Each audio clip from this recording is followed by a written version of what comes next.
Our anime starts with briefly introducing the demon world and its territories ruled by demon bosses. Staz Charlie Blood is one such boss who rules the Eastern District. Despite his appearance and reputation, Staz is a big otaku and is more interested in Japanese manga, anime, and games than in consuming human blood. He prefers to read Dragon Ball manga and collect figures to suck blood. Ha! He also explains to us that he could travel to the human world, but it actually costs a lot of money and bothersome permits, so he is happy just living in his own private bubble, being a cool boss of all the demons in his territory. His life takes a turn when one of his subordinates, a demon called Deku, informs him that a human girl has accidentally wandered into the demon world. Staz is overjoyed by the news and immediately wants to meet her. The girl's name is Fuyumi Yanagi, and she doesn't know how she ended up there. Staz is ecstatic to meet a real live human and bombards her with questions about the human world, especially about manga and anime. He even took a long time trying to decide his outfit. When they finally met, Staz feels the urge of sucking her blood, but at the same time, he is completely charmed by the cuteness of the human girl. However, their interaction is cut short when a challenger named Planters arrives, seeking to claim Staz's territory. At first, he doesn't want to leave her, but she comments that the matter sounds important and he should help his lackeys. Our guy, transfixed as he is with her cuteness, tells her he's going to do every whim and command that she desires and immediately throws himself by the window to get to the fight. The battle is short-lived because Staz is an incredibly powerful monster. He uses a devastating technique called Heart Zip, where he smashes the heart of his enemy from a distance. The challenger is completely destroyed along with his carnivorous plants. Sadly, one of those evil flowers climbs the building and enters his chambers. When Deku and Staz return from their absence, they observe that a carnivorous plant managed to consume Fuyumi, leaving only her behind. Wah! Staz is devastated. However, Fuyumi reappears in the bed. Deku explains that when a human dies in the demon world, a transformation into a ghost begins. Staz, feeling the need to restore her cuteness in the flesh, promises Fuyumi that he will find a way to resurrect her. It's funny because now that she doesn't have flesh and bone, he seems completely uninterested in her. At the end, Fuyumi remembers how she entered this world and takes Staz to the place where she appeared. There, our protagonists find a black curtain, an incredibly complex and difficult spell created to travel between dimensions. Staz swears that this is the key to returning to the human world, which makes him super excited.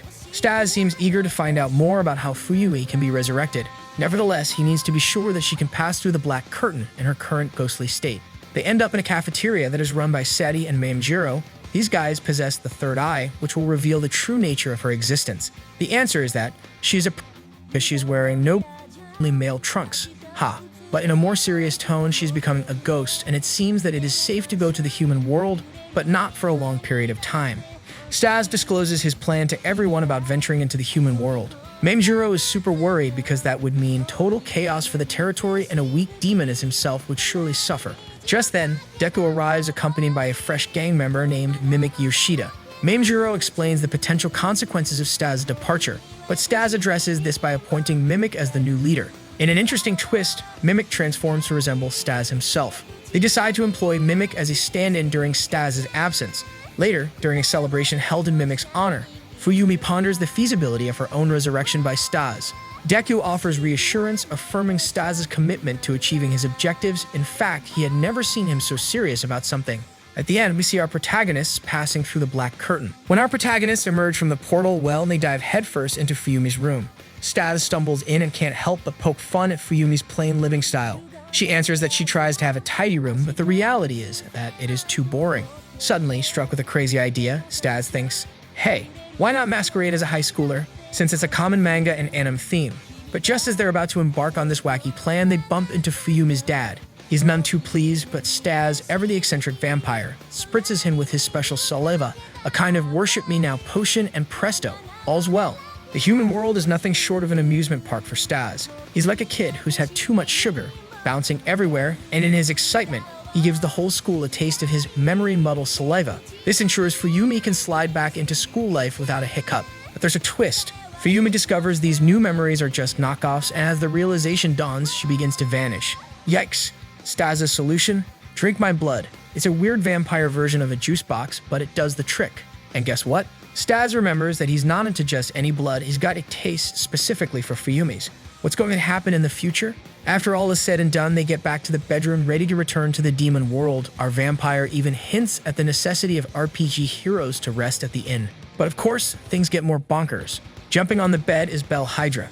Bell-chan, as she herself dictates they should call her, is a powerful spatial mage obsessed with hunting treasures. Before our protagonist can grasp what's happening, the mage sends our vampire into a strange place where she demands him to follow her orders. The catch? She's pointing a gun to Fuyumi's head.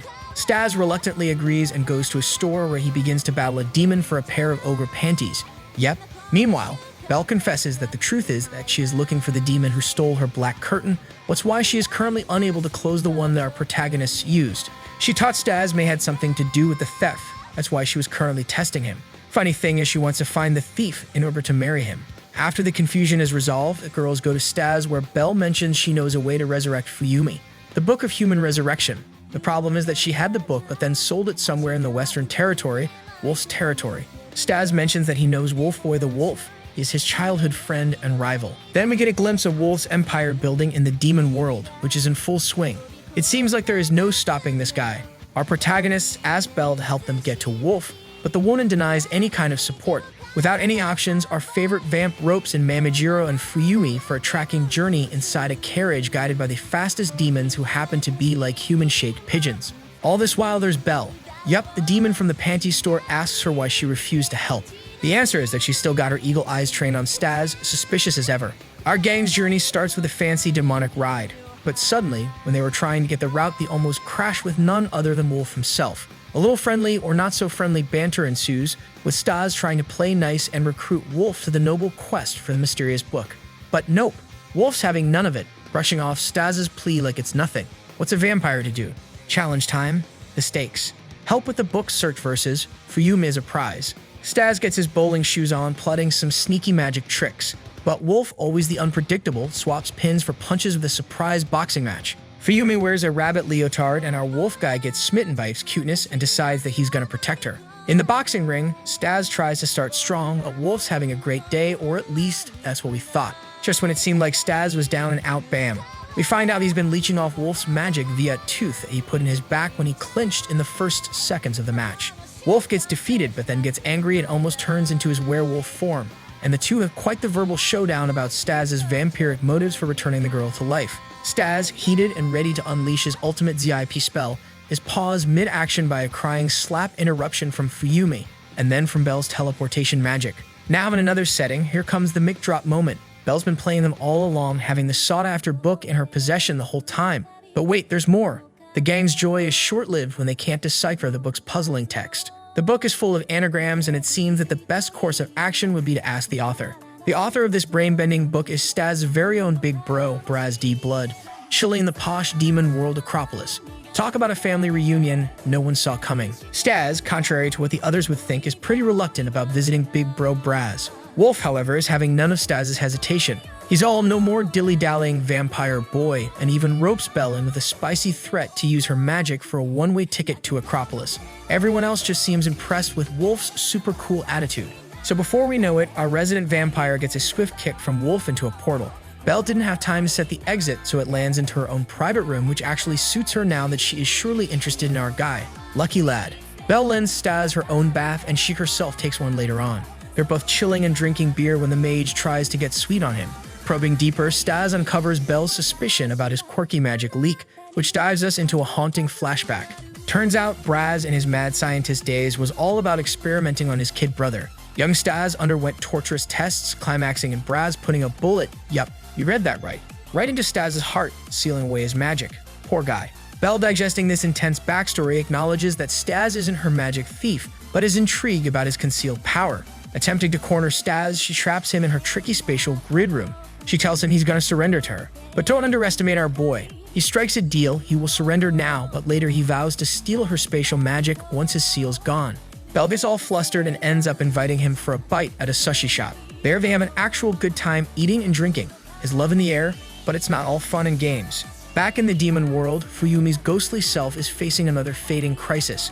Good old Wolf wastes no time and carries her to someone who is an expert in demon physiology, the eerie genius Frankenstein. Our vampire hero finally arrives at his destination via a portal. There he tries some sneaky moves to enter Braz's fortress, but oh surprise, gets busted by none other than his younger sister, Liz T. Blood. The sisterly love is gone for good, and she labels him a traitor and tosses him into the most important prison of Demon World, also called Liz's Toy Box. It seems this little girl is in charge of the prison of the demons. Inside, mischievous inmates dupe him into pushing a button. To wrap up the roller coaster episode, Staz finds himself facing off against Liz again. Here's the catch. Prisoners can waltz out whenever, but only if they can transfer zombie underlings in combat. Sadly, no one's done it yet. In a little while, a few minutes pass, and Liz's zombies give Staz a humiliating defeat. Repeatedly. It's like a nightmare, but with more zombie wins. Meanwhile, Franken, looking every bit the crazy genius, gives Wolf the summary on Fuyumi's vanishing troubles. According to him, a shot of Staz of blood is just what the doctor ordered. And there's a twist. Ghosts can transform into demons by slurping up their magic. That would mean something like Staz living inside her, but Wolf is angry at the mere suggestion of killing his friend. Now, over at the high and mighty Acropolis, the Blood family's got their own troubles going on. Big Bro Braz just arrived, and he demands to know why Liz did not execute the intruder. Suddenly, a zombie interrupts to ask something about the new inmate, and the facade ends. Big Brother shots our protagonist, but don't worry, those were only magic bullets meant to help him with family. A bit of classic sibling jealousy comes into play, with Liz feeling left out due to the brothers chatting about the reasons for the resurrection method. Liz seems pretty annoyed when events send out a huge power, but Braz stops it easily and tells her she's wrong about thinking Staz is not family and even believing he is weak. Finally, the old brother pitches our protagonist a deal. Meanwhile, Bell drops to see poor little Fuyuma and drops a truth bomb. Apparently, Franken's been a naughty scientist, cooking up an artificial demon named Akim Papradon. A mishmash of demon bits. Akim's basically Franken's monster on steroids. And guess what? He's a Duelling, hunting down demons to upgrade his own demon mix. Wolf, being his headstrong self, strikes a deal with Franken. He'll give Akim a whooping, and in return, Fuyumi gets to be ghosty again. Meanwhile, Fuyumi will survive with some miasma bottles. The problem is that there are just a few of them and time is running out. Meanwhile, Braz gets all nostalgic, sharing a tale of old with Staz. Once upon a time, he had unleashed Staz's explosive magic, only to seal it, fearing its intensity. The poor Kiss used his powers unconsciously and afterwards always fainted. That's the true story. He never wanted to kill little brother. Now, the thing is that Staz is not really interested in removing the bullet if it's too much work, but Braz, being him, sets a trap for our protagonist, letting Liz's zombies pound him into submission, hoping he'll unleash his pent-up powers. Or elsewhere, with a sidekick turn from Bell, Wolf's out hunting Akim in the North District. But just when he's locking horns with the local giant boar boss and crashes Akim in the most dramatic and grotesque entrance ever by swallowing the giant pig's body. Back to Staz, he's in a pickle. But just when things look bleak, Braz pulls out the magic sealing bullet, and boom, Staz is back, bigger and badder than ever. Zombies? Ha, what zombies? At the end, Braz picks the crushed tiny pebble from the floor. That once-a-time boulder is a reminder of Staz's raw might. Now a completely different vamp, our protagonist is out of Acropolis and on the hunt for Akim. After all, the deal with Braz involves eliminating this monstrosity. But wait, Wolf's already got the party started. We actually thought that Akim's magic was all about spatial skills, but then he drops the truth. He's a phantom puppeteer, he just manipulates the dead flesh, meaning we are not seeing his true form. The damn ghost is just pulling the strings of dead demon bits. But of course, Wolf isn't backing down. He goes full beast mode, releasing the magic power he has stored in his metal pipe and embraces werewolf style. In Franken's lab, Bell comments that Wolf's transformation has a 3-minute limit. Then she says she needs to talk in private with the scientist, and a game of cat and mouse begins inside her grid room. Her objective is to squeeze out the truth about Akim's magic. The battle with Wolf is going strangely well for him, but just when we thought Wolf's got the upper hand by slicing Akim to bits, a villain surprises him with a regenerative trick up his sleeve. After all, he's a phantom. Fortunately, Staz just arrived after landing right in the middle of the action, taking over as Wolf's energy runs out. The vamp forgot he cannot fly high. Staz showcases his power, and it's real fun.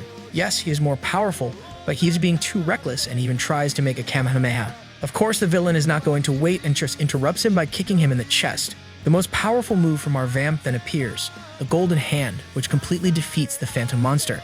Yet he allows Akim a moment of reprieve to rebuild, only to finish him off with his potent ZIP spell.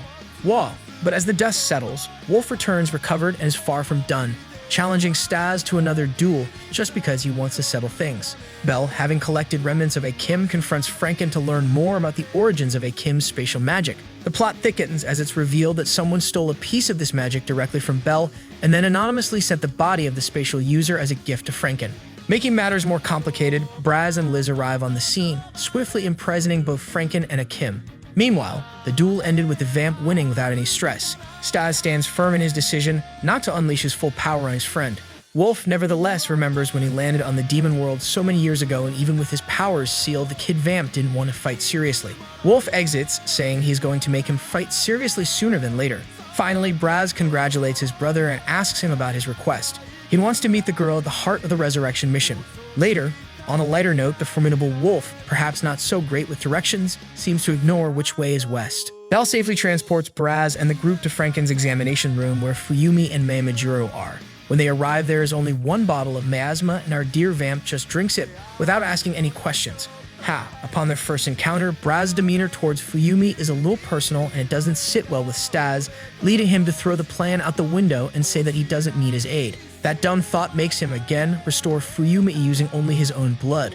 Braz says he is not impressed and asks to get taken to the place where Fuyumi Eastern District. So our group's next destination is the Third Eye Cafe, with Braz eager to examine Fuyumi's original body. Before that can happen, Bell, cautious of the older vamp's intentions, explains to Staz that his brother told him something very strange, that the human girl was extremely important to her. Without more knowledge, she hands Staz a magical bell designed to summon her should Fuyumi need any aid. Braz, after collecting a magic sample from Fuyumi, elaborates on his potential method of reviving her. The soul must be transferred to a new replicated body. With this sample, he will separate the magic from his brother's blood and then study Fuyumi's magic in order to make the transfer. However, after he departs, he speaks to himself about only wanting his brother's sample to, at last, use it for his own personal goals. Funny thing is that when he departs for Acropolis, Liz is left in the Eastern District. This new place proves to be a radical experience for Liz, with Staz acting as a gracious host, introducing her to his favorite places and even gifting her a stuffed toy. As time progresses, Staz discerns Braz's possible intention to keep Liz away from Acropolis for a while and welcomes her to stay with him, sharing his cherished otaku treasures. Amidst these developments, an unfamiliar blonde individual seems to be monitoring them. Fuyumi and Liz form a closer bond, spending quality time together. But the next morning brings an unsettling discovery: Fuyumi's disappearance. Although a note suggests she left willingly, the group suspects foul play. Liz reveals a tracking device implanted on Fuyumi by Braz, leading Staz to request her intervention in Acropolis. Concurrently, Mamajiro, Seti, Yoshida, and Deku come across vital information indicating the blonde man's whereabouts. Using his newly acquired magical ability to fly, Staz sets out on a mission to locate Fuyumi. So Liz arrives via dragon to the Acropolis and immediately bumps into Acropolis policewoman Constable Barrows. Barrows offers Liz a deal if she reveals Braz's location, since he left Acropolis without permission and is in trouble. She can return to the district. It seems that this lady has direct orders to take him to the big boss of this Acropolis world, Daddy Wolf. Meanwhile, we observe that Braz is with Franken. He was the anonymous person who sent him the body with spatial magic. Barrows and Liz get to Braz's palace, and there the constable makes him go with her. The little girl is left alone and calls his brother to inform him that her Nai-sama was arrested. Also, she informs him that her tracking attempts for Fuyumi were a no-go. At the same time, Staz meets someone from the Southern District's tropical crew, a kind of fish monster, who takes him to the local boss, a snowman. Their Chile informant gives him the revelation. The blonde-haired mystery man is called Nell. It appears that this individual named Nell is currently located on the impossible-to-reach dimensional highway, one of the wonders of the demon world. We then observe this Nell guy having ramen, but due to a silly move, unexpectedly, Fuyumi gets out of his spatial grid and uses the bell to signal Bell. Liz, resourcefully tapping into her connections, manages to locate Fuyumi and convey the message to Staz. But just as Nell's sensing Fuyumi's call and thinking of bolting, Bell-chan steps in. The juicy bit: Nell's actually running an errand for their mom. Whoa! Things heat up when Staz storms in, demanding Fuyumi back. Bell, quick on her feet, traps Staz in her magic grid room, letting Nell make a smooth escape using some cool spatial magic. Inside the grid room, Staz tries to sweet-talk Bell, but goes south. She's angry and throws down the gauntlet, kinda annoyed that he seems to put Fuyumi on a pedestal above her. It's a tense, magical face-off, and just when Bell seems to have the upper hand, Staz pulls a fast one. Bell, in a tight spot, ditches part of her outfit and her bag to make an exit. Staz, curious as ever, checks out the bag and stumbles on her diary, making Bell wave the white flag quickly. No way she's letting him read her secrets. As things start to wind down, with Bell leading Staz to Fuyumi, she's all angry in her feelings about Staz not catching her romantic drift. She even thinks about admitting defeat and stop caring. But in a bit of a heart-to-heart, Staz surprises her by saying that he realized that even with the best intentions, all that has happened may be his fault, and even if it is not, Bell can blame him for anything. He will stand that burden because he is most suited for a villain rather than a hero. It's a brief moment, but that lets Bell release some steam and return to her positive self. So Braz arrives at the Acropolis Palace, and we dive straight into a trip down memory lane where he had a front row seat to his dad. Who's the culprit? None other than the big cheese of Acropolis, Wolf Daddy. The scene is terrible, as we can observe his dad on the claws of the werewolf.